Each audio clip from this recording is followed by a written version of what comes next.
Students, मैं हूं Faisal Saqlain Gaddafi और आप देख रहे हैं channel of M science academy.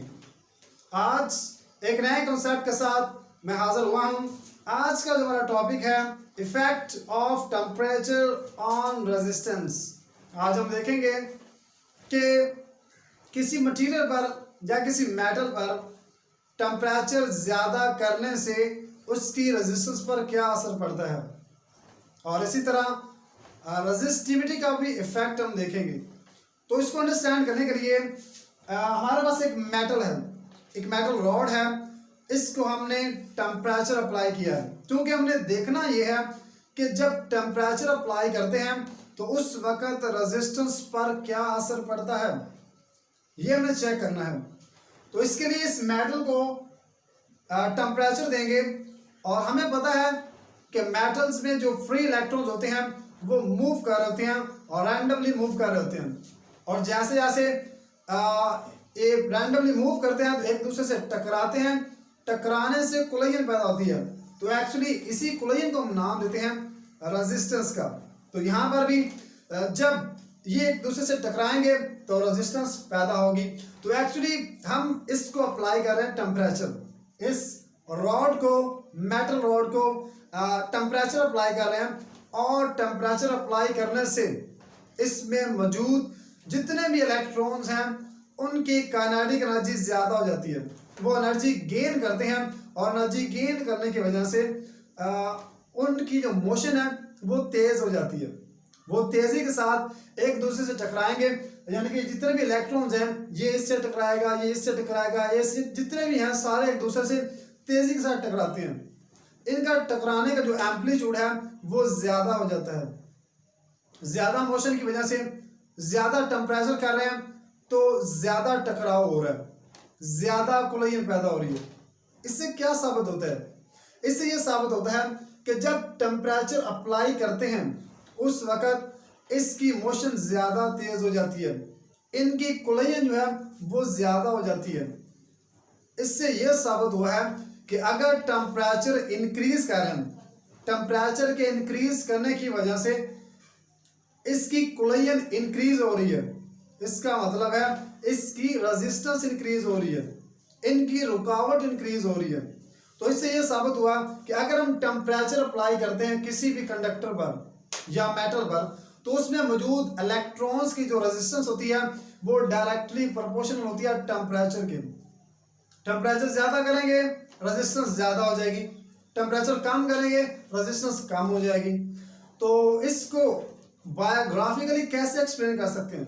तो इसको बायोग्राफिकली एक्सप्लेन करने के लिए हमारे पास एक ग्राफ है टेम्परेचर का और रेजिस्टेंस का।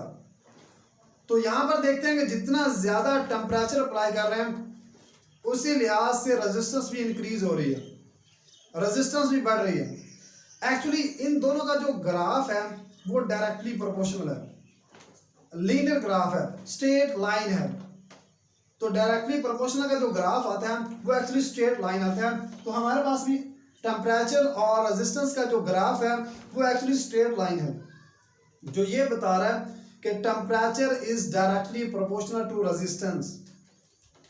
तो इसे हम कहते हैं कि टेम्परेचर का जो इफेक्ट है वो मेटल में ज़्यादा होने पर रेजिस्टेंस भी ज़्यादा हो जाती है। लेकिन किस रेशो से ज़्यादा होती है? कोई कोफिशिएंट होना चाहिए इसका, रेजिस्टेंस का कोई कोफिशिएंट या टेम्परेचर का कोई कोफिशिएंट होना चाहिए। जी हाँ, इस पर भी कोफिशिएंट है, और वो है टेम्परेचर कोफिशिएंट। तो हम देखेंगे temperature coefficient of resistance. Actually temperature coefficient of resistance, temperature coefficient है फॉर रेजिस्टेंस, वो हमारे पास है अल्फा, और अल्फा बराबर है R T minus R naught divided by R naught T.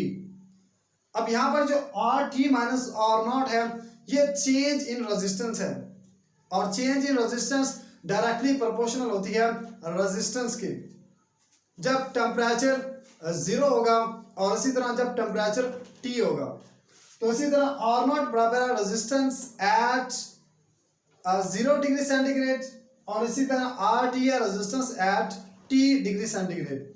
तो जब टेम्परेचर 0 पर था उस वक्त रेजिस्टेंस कितनी थी वो चेक करेंगे। और जब टेम्परेचर काफ़ी था हमारे पास, लाइक रूम टेम्परेचर था या इससे ज़्यादा था, तो उस वक्त रेजिस्टेंस कितनी होगी वो देखेंगे। तो अल्फा हमारे पास आ जाएगा R T minus R naught over R naught into T. तो ये हमने देखा कि किसी कंडक्टर में मौजूद जो रेजिस्टेंस होती है वो एक्चुअली डायरेक्टली प्रोपोर्शनल होती है उसमें मौजूद जो टेम्परेचर अप्लाई करेंगे उसके डायरेक्टली प्रोपोर्शनल होगी। तो ये हमने इफेक्ट देखा टेम्परेचर का रेजिस्टेंस पर जब टेम्परेचर इंक्रीज करते हैं, जैसा कि रेजिस्टेंस और रेजिस्टिविटी का डायरेक्ट रिलेशन है। जो रेजिस्टेंस है वो डायरेक्टली प्रोपोर्शनल है रेजिस्टिविटी के। इसका मतलब है कि जो रेजिस्टेंस ने वर्क किया है वही रेजिस्टिविटी का भी होगा। जो रिलेशन रेजिस्टेंस का था वही रिलेशन रेजिस्टिविटी का भी होगा, क्योंकि हमने प्रीवियस लेक्चर में ये पढ़ा है कि किसी मेटल या वायर की दो चीज़ें होती हैं। एक तो उसकी करैक्टरिस्टिक्स होती है और दूसरी उसकी प्रॉपर्टी होती है। अभी जो हमने डिस्कस किया है ये एक्चुअली इसकी करैक्टरिस्टिक थी, और अभी जो डिस्कस करेंगे वो है इसकी प्रॉपर्टी। तो जो रेजिस्टिविटी है वो इस मेटल की रेजिस्टिविटी है। अब हमने उसको देखना है कि रेजिस्टिविटी कितनी होती है। जब टेम्परेचर अप्लाई करेंगे तो रेजिस्टिविटी पर क्या असर पड़ता है। तो एक्चुअली जैसा कि बताया है कि R डायरेक्टली प्रोपोर्शनल रेजिस्टेंस के, इसी तरह R डायरेक्टली प्रोपोर्शनल है टेम्परेचर के। तो इसी तरह R जो है ये डायरेक्टली प्रोपोर्शनल होता है रो के, यानी कि रेजिस्टेंस डायरेक्टली प्रोपोर्शनल है रेजिस्टिविटी के। तो इसका मतलब है जो इफेक्ट रेजिस्टेंस का आया है नियरली वही इफेक्ट क्या आता है रेजिस्टिविटी का भी आता है। तो इसके लिए हमारे पास एक ग्राफ ड्रा किया गया रेजिस्टिविटी का, जो कि टेम्परेचर और रेजिस्टिविटी के दरमियान है। जब टेम्परेचर इंक्रीज करते हैं, टेम्परेचर बढ़ाएंगे तो रेजिस्टिविटी भी बढ़ना शुरू हो जाती है। इन दोनों का जो रिलेशन है वो भी डायरेक्टली प्रोपोर्शनल है, जैसा कि हमने देखा था रेजिस्टेंस में।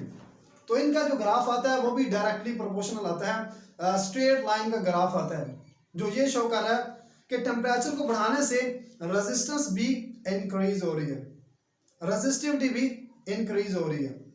तो आप यहाँ से देख सकते हैं कि जैसे जैसे टेम्परेचर बढ़ा रहे हैं रेजिस्टिविटी भी इंक्रीज हो रही है और रेजिस्टिविटी भी बढ़ रही है।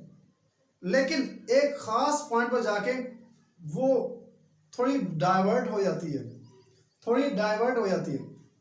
और स्ट्रेट लाइन यानी कि जो सीधी लाइन है उसको फॉलो करना शुरू कर देती है। टेम्परेचर अगर जितना मर्जी बढ़ा लें, जो रेजिस्टिविटी है वो बहुत ज़्यादा बढ़ना शुरू कर देती है। तो एक्चुअली यहाँ पर क्या है, तो यहाँ पर है कि इसका जो ग्राफ है वो बिल्कुल स्ट्रेट लाइन आता है, सीधी लाइन इसका ग्राफ आता है।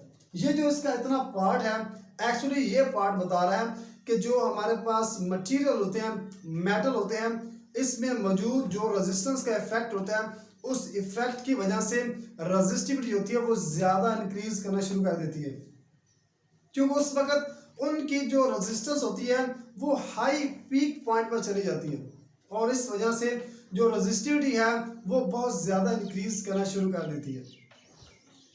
तो इसका जो ग्राफ है वो नियरली यहाँ से क्या होता है, स्ट्रेट लाइन होता है। तो एक्चुअली जैसा बताया था कि रेजिस्टेंस का भी टेम्परेचर कोएफिशिएंट है तो रेजिस्टिविटी का भी होना चाहिए। तो जो रेजिस्टिविटी है इसका भी टेम्परेचर कोएफिशिएंट है हमारे पास, और उसे डिनोट करते हैं अल्फा के साथ। और इसकी डेफिनेशन में क्या है, fractional change in resistivity is called पर kelvin is called fractional change or temperature coefficient of resistivity.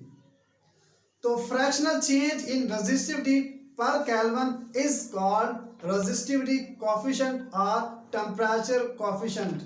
तो ये किसके बराबर होगा, ये एक्चुअली अल्फा के बराबर होता है, और अल्फा बराबर है rho T minus rho naught over rho naught T.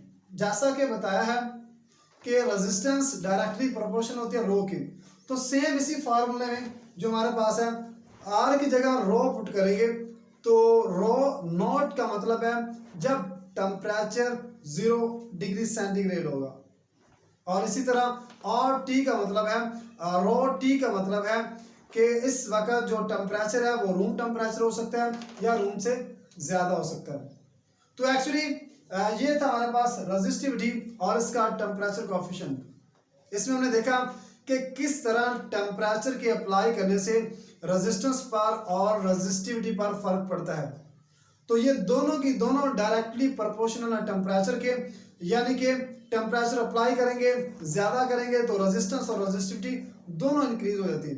लेकिन यहाँ पर एक बहुत इंपॉर्टेंट पॉइंट है, वो क्या है कि जब टेम्परेचर बढ़ाते हैं उस वक्त रेजिस्टिविटी बढ़ती है, रेजिस्टेंस बढ़ती है। इन्हें हम नाम देते हैं पॉजिटिव टेम्परेचर कोएफिशिएंट का। लेकिन कुछ ऐसे भी मटेरियल हमारे पास मौजूद हैं जिनका टेम्परेचर बढ़ाने से उनकी रेजिस्टेंस बढ़ने के बजाय उनकी रेजिस्टेंस डिक्रीज हो जाती है, उनकी रेजिस्टेंस कम हो जाती है। तो ऐसे जो कोएफिशिएंट होंगे, ऐसे जो मटेरियल होंगे एक्चुअली उनका जो टेम्परेचर कोएफिशिएंट होगा वो नेगेटिव टेम्परेचर कोएफिशिएंट से सेमीकंडक्टर है, सिलिकॉन है, जर्मेनियम है, तो ये सारे किस में आते हैं, इस नेगेटिव टेम्परेचर कोएफिशिएंट में आते हैं। तो ये था आज का हमारा लेक्चर जिसमें हमने देखा कि टेम्परेचर का इफेक्ट किस तरह होता है रेजिस्टेंस पर और रेजिस्टिविटी पर। उम्मीद है आपको लेक्चर पसंद आया होगा। अगर आपका कोई क्वेश्चन है तो आप हमें कमेंट कर सकते हैं। शुक्रिया।